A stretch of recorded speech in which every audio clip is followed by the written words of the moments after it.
السلام عليكم ورحمة الله وبركاته، محبين ماس لصناعة المنظفات ومستحضرات التجميل.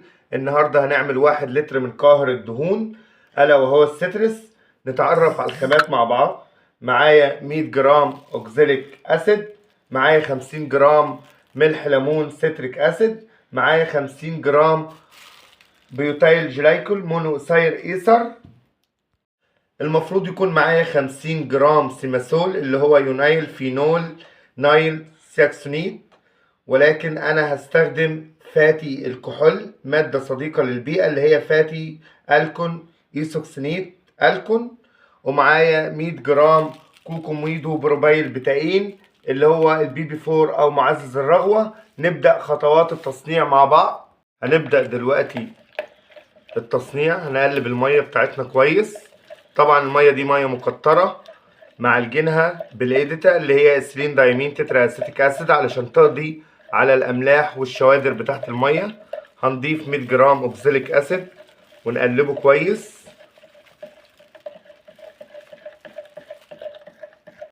بعد ما قلبنا الاوكزاليك اسيد كويس هنبدأ دلوقتي نضيف 50 جرام سيتريك اسيد ملح ليمون. هنضيف ملح الليمون ونقلب كويس. هنقلب ستيرك اسيد ملح الليمون كويس مع الاوكزاليك اسيد. هنضيف دلوقتي 50 جرام بيوتايل جلايكول مونو أساير إيثر. طبعا في الخطوة الجاية دي في ناس بتضيف السيماسول اللي هو نيو نايل فينول نايل إيساكسينيت. طبعا احنا مش هنضيفه، احنا هنضيف مادة صديقة للبيئة اللي هي فاتي الكحول. فاتي الكحول طبعا اللي هو الكون ساكسينيت الالكون. هنضيفه مادة صديقة للبيئة بديل السيماسول يونايل فينول نايل إيساكسينيت. بعد ما قلبنا فات الكحول كويس هنبدأ دلوقتي نضيف اكتر مادة انا بحبها اللي هي كوكوميدو بروبايل بتاين او معزز الرغوة او البي بي 4،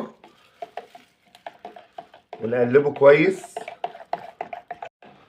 وبكده يكون قاهر الدهون السترس بتاعنا خلص. طبعا لو عايزين نضيف له لون هنضيف له، عايزين نضيف له ريحة هنضيف له. طبعا لو هنعمل كمية ما ننساش نضيف المادة الحافظة بيكرول. طبعا نبعد عن الفورمالدهايد علشان الفورمالدهايد مادة مسرطنة. وبكده يا جماعة يكون خلص المنتج بتاعنا، وانتظرونا في منتجات تاني جديد. ونتمنى ان احنا نكون عند حسن ظنكم ونشوفكم في تركيبة جديدة.